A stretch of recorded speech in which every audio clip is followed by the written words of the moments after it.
months before me, who was also interested in doing classical immunology. And we talked about it, and we decided that rather than working as micro labs doing immunology in a whole sea of biochemists, structural biologists, we may as well run a joint lab.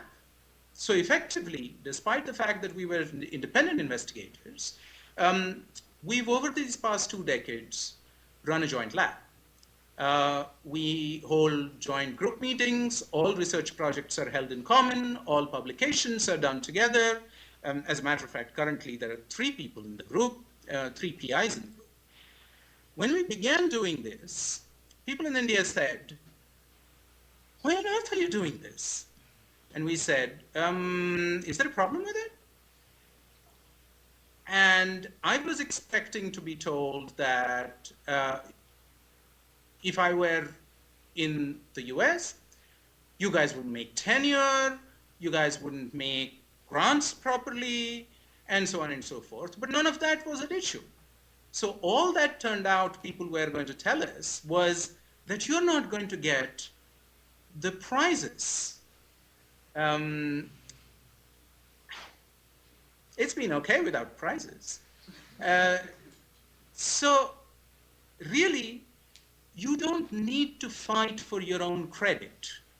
You can do it as groups.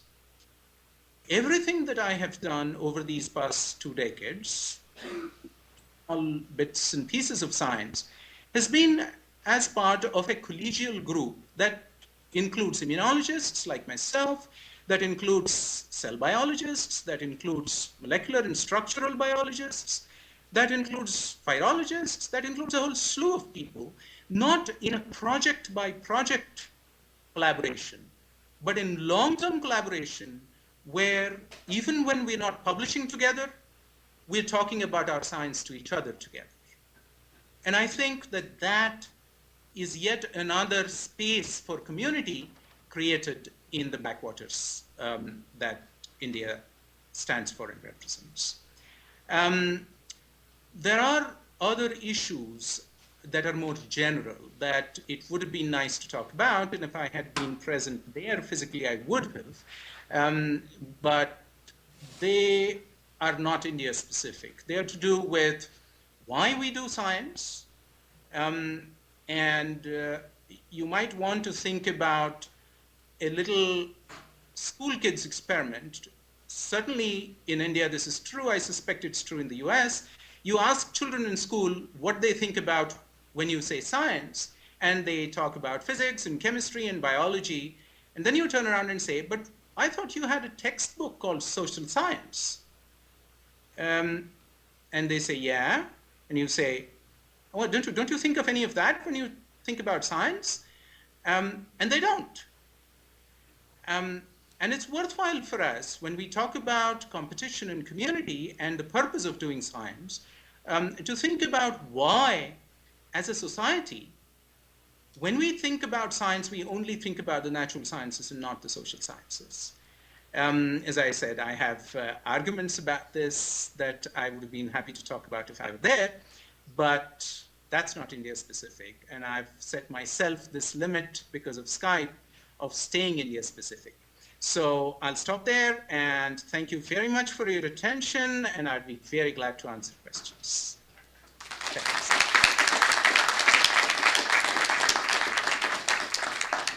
So for questions, they have to all be addressed to one of those 2 standing mics, or else we won't be able to hear you. And I don't think I can rotate the computer around. Actually, maybe this will work. Oh. Can you hear me? Yes. Oh, hi. So my name is Carlos, and I'm a grad student at UCSF, but I'm originally from Brazil. And I mean, from what you said, I feel like at least the funding in Brazil is to a large extent similar to the conditions in India. And one of the things that I think are interesting on, like when you're doing science in a constrained environment, either if it's constrained by funding or other things, is that, I mean, ideas in a way they're cheap, right? I mean, if you have good ideas, it's fine, but to get them done is like the hard thing. And the question, like the specific thing I'd like to ask is that, like when limitations with funding, like often what that reflects into is like technological limitations, right? Often you really don't have the right piece of equipment to answer the specific question you want to answer. But does not mean that you can't answer interesting questions within the context of your lab and the resources that you have. I was just wondering, what are your thoughts into how that affects the type of science done in India, or is it a general thing? And also, like, how can you train people to perform optimally in an environment where they're going to be constrained in some way, be that by money or technology or other things? Okay. I think I heard all of that. So let me break that up in the answer into two parts.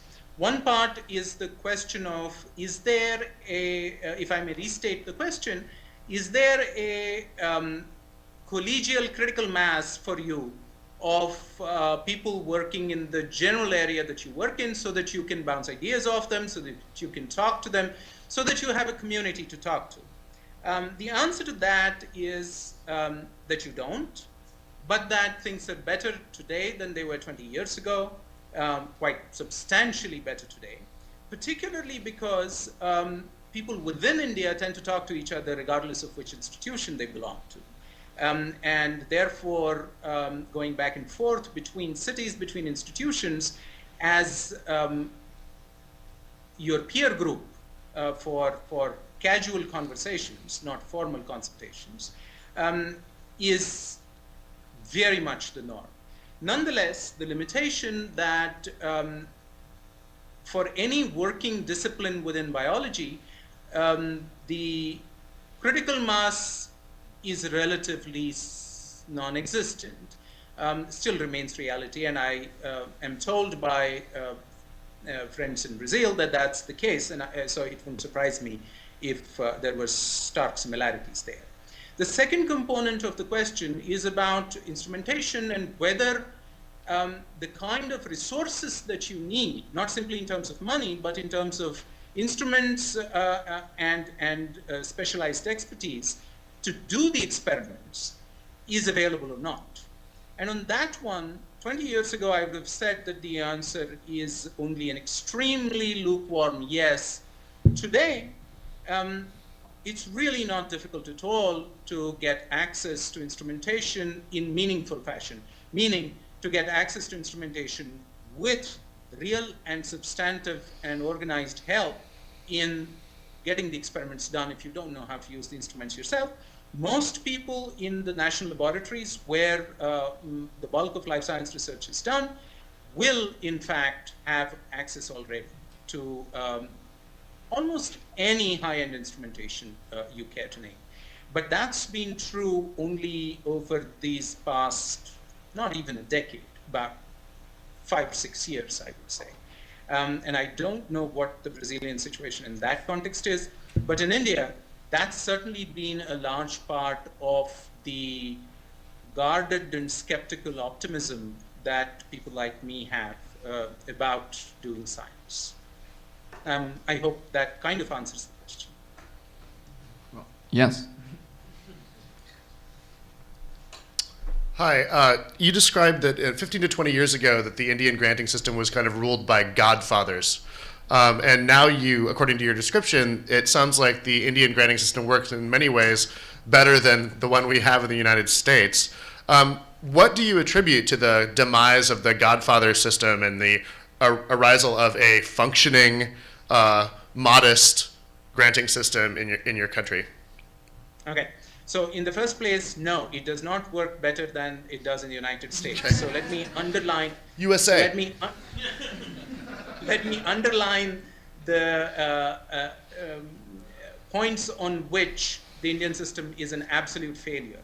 There are no grant cycles. There are no grant deadlines. Therefore, you're never quite certain of when your grant will be considered, when funding will come through if you get it, and this becomes a huge and enormous mess. So no, there is much more to fix, and many of us fight and quarrel and make a noise about it all the time. On the other hand, it is true that that in some respects, as I described, it feels to me more like a proportionate representation system rather than a winner-take-all system, albeit as an emergent property, mind you, rather than intentional prior design.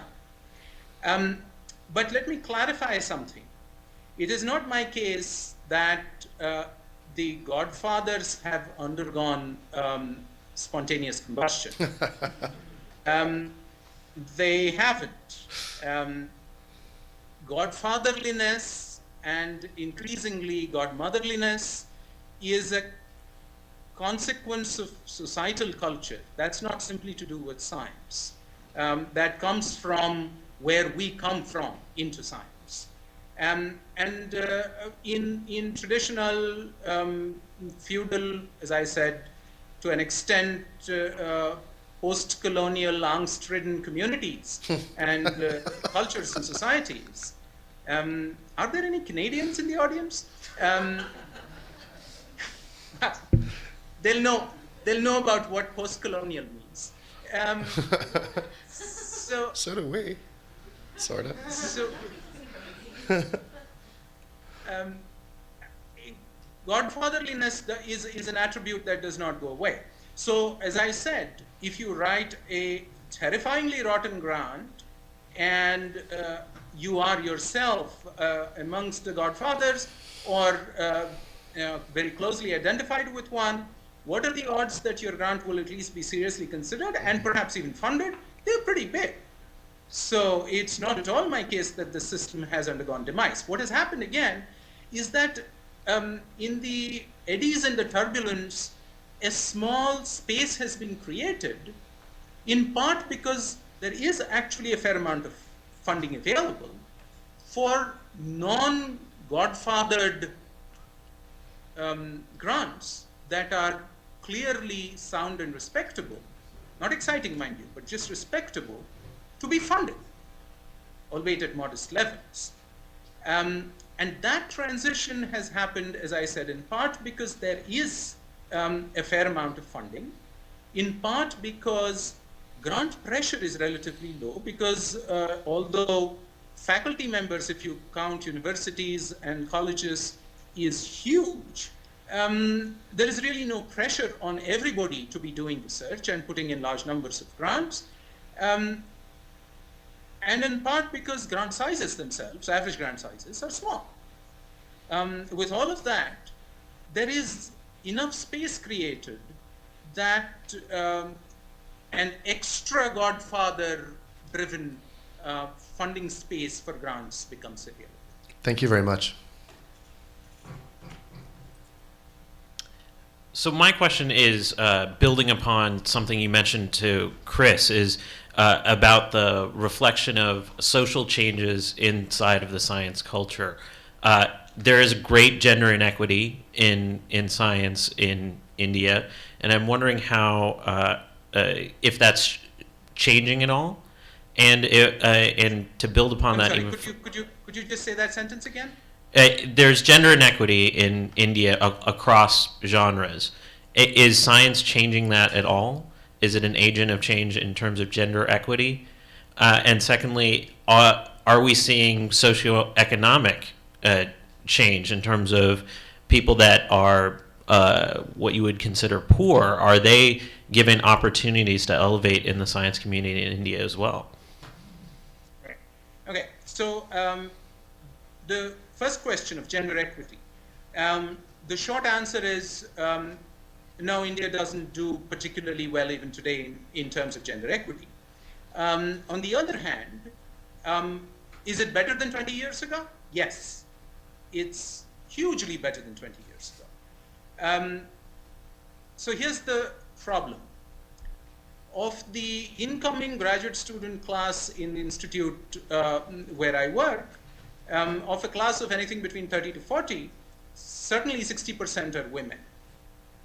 And yet, amongst my faculty colleagues out of 45, only about 10 are women. This is across institutions, by and large, this is true. In fact, my institute is probably one of the more gender diverse ones. But more than simply faculty positions, as with the US, although this Nobel Prize is a particularly bad year to say that in, But as in the US, it's the high-end glass ceiling that has proven extremely resistant to change.